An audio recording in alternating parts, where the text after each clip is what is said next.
Say goodbye to 2024. Say goodbye to the Eras Tour. Say bye-bye to people calling bye-bye-bye that Deadpool song. And say goodbye to this guy. And what better way to do all of that than by chowing down on some food that'll give us some much-needed good luck for the year ahead. Whether it's pork, some grapes, or black-eyed peas, there's all kinds of food that'll get you started on the right foot. But whatever you do not eat lobster.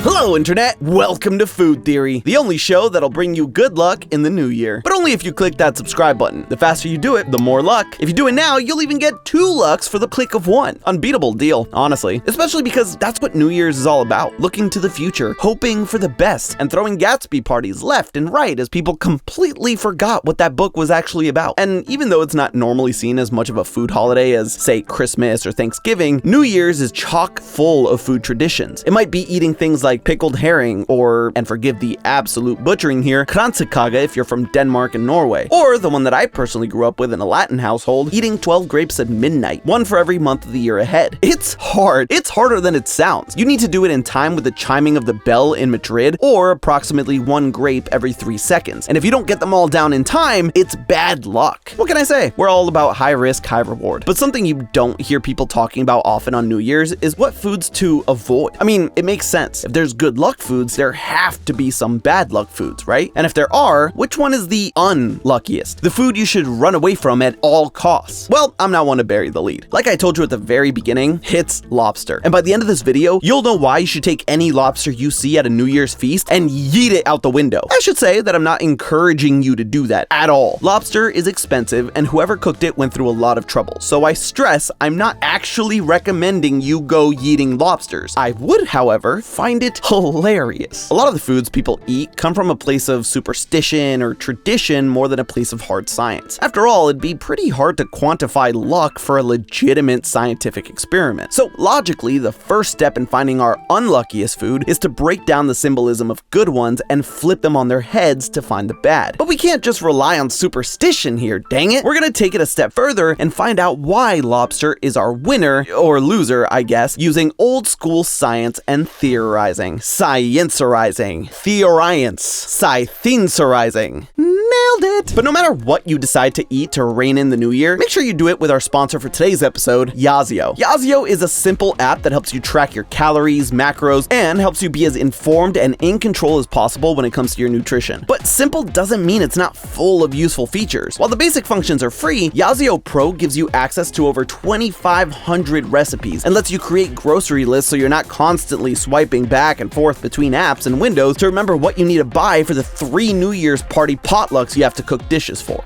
Seriously, my kitchen is going to look like a war zone. The best part about Yazio for me though is the flexibility. Want to up your protein intake for them gains? You can personalize your tracker for that. You can also connect to your smartwatch or activity tracker so that all you have to worry about after your workout is why your legs have turned to jelly. And my favorite part, as someone who likes to indulge a little more on the weekends with some Captain Crunch pancakes topped with some vanilla butter and leche condensada syrup.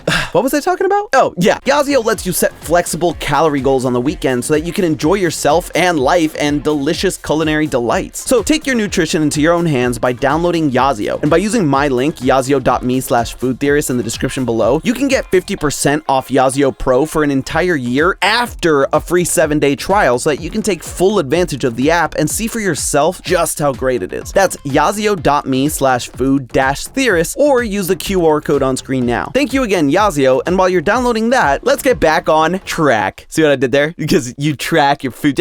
You get it. So when it comes to what foods are chowed down on for New Year's, the 3 main aspects of life people look to get more luck in are money, longevity, and vaguely the future. It seems silly because technically wishing for luck and money and longevity is wishing for luck in your future, but hey, I'm not here to split hairs with the fortune gods. So mostly all foods have something to do with those 3 aspects. Collard greens and black-eyed peas here in the US are green like money and round like coins. Remember, these are old traditions. Maybe in the future we'll eat more square foods to symbolize credit cards. The same goes for vasilopita in Greece and most other traditions of eating round cakes. Slurping on toshikoshi soba in Japan brings longevity because of the long noodles. And the grapes I mentioned earlier, in Spain and a lot of Latin American countries, that's an example of the vague good luck in the future that I talked about. Let's take these one at a time. For money, we can rule out any foods that are around if we're looking for bad luck. Good news for you pizza, onion ring, and honey nut Cheerio fanatics. We also have to remove any foods that are green, since that is the most common color of currency around the world. Lobster checks both of these bad luck boxes. Their claws may be round, but they have that asymmetrical, top-heavy look like they're the leg day skippers of the sea. When it comes to the color, they could not be further from green. And I mean that literally. Take a look at the color wheel. Notice the positions of red and green? Yup, exact opposite ends. I won't go too deep into this, but if you are interested to learn more, make sure to check out the Style Theory episode on TikTok's color test. Super fun. The point is, if we're looking for the opposite of good luck and money, it makes sense to eat something that's the furthest thing from green we can find. Next up is longevity. And I know what you're thinking, aren't lobsters immortal? Well, actually, no, that is a myth. There's only one species on Earth that's immortal, and it's a jellyfish. And you wouldn't want to eat it because it's only a half a centimeter big. But even if lobsters aren't immortal, they still live for a really long time, so you would think that eating them would be a good sign of longevity. But there's one other aspect of eating toshikoshi soba that's important. Despite being long, the noodles are easily cut, symbolizing letting go of the year's hardship. And there we have our answer, because you know what is hard? Lobster shells. Sure, their meat is soft and buttery, but getting past the hard exterior isn't easy. For Pete's sake, you need tools to break into the claws. Plus, their long lifespans aren't necessarily a good thing either, which brings us to the general vagueness of future being. You know why pork is commonly eaten all over the world for New Year's? Whether it's Marzipanschwein or Gluckschwein, pork sausage, or really anything involving pork? I'll give you a second. 1. That's right! It's because pigs move forward while they eat and scavenge the ground for more food. So eating them signifies moving forward in life and into the new year. At first glance, it seems like odd logic because you would think that most animals on the planet walk forward. Though we can exclude our avian friends because even though they fly forward, eating birds can be a sign of your luck flying away. Seriously. Look, I don't make the superstitious rules. I just follow them and sing the theme song. Lobster is also an exception to the going forward rule because they just as easily and commonly move backwards and sideways. Sure, you can argue that cows and pigs can move backwards and sideways too, but their muscles are designed primarily for forward motion, and anything else is way less efficient. Lobsters, on the other hand, with their 10 adorable little leggies, can move backwards as fast or even faster than forwards. And they are fast. They can go up to speeds of 11 miles per hour going backwards. To put that into perspective for you, because it blew my mind, the average jogging speed for a human is between 4 to 6 miles per hour. If I tried running that fast backwards, say goodbye to my hammies. Point is, when you're looking forward to a new year, eating food that walks sideways and backwards for its incredibly long life is bad news bears. Or crummy news crustaceans. Ha! And if that's not enough, lobsters also get a bad luck rap because they're bottom dwellers. Just because they live on the floor of the sea, eating them also signifies being weighed down or trapped in your past troubles. Despite not actually being bottom feeders, they get lumped into that group. But again, I don't make the rules, theorists. So our bottom dwelling friend checks every superstitious box there is. But like I mentioned, we can't just call it a day because of symbolism. We need to find a way to ground this. And the best way to do that with food is to see how it affects your body. Is there some sort of bad luck it can bring to your digestive system? And it turns out, lobster also checks that box pretty well. From a nutritional standpoint, lobster is actually pretty damn good. It's high in protein, low in fat. In fact, pound for pound, it has roughly 13% more protein than chicken and 9 times less saturated fat. High in vitamins, high in calcium. It's pretty much a knockout in the nutrition department. Granted, it's way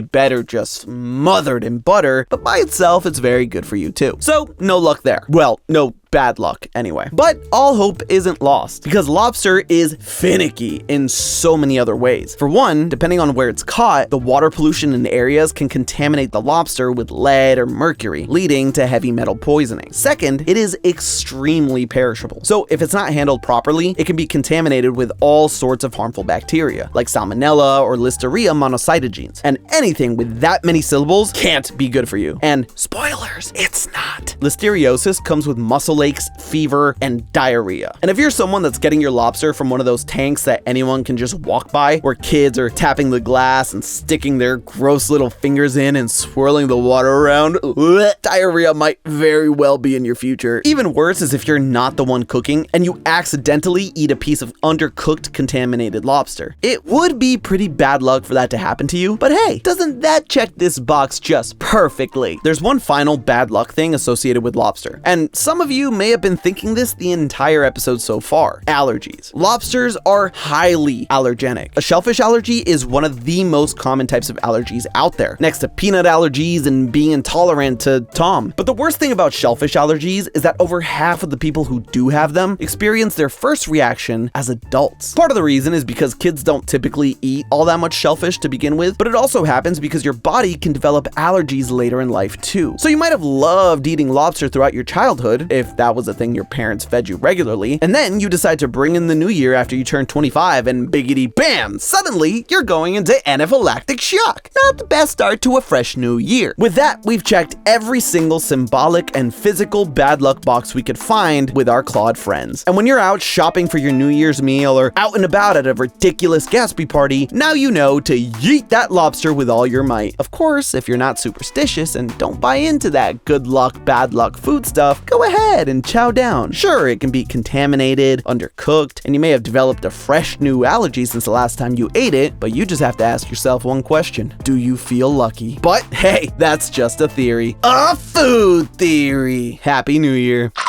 And hey, if you like this and want to see more New Year's content, make sure to click the link on the screen now. And as always, I'll see you next week.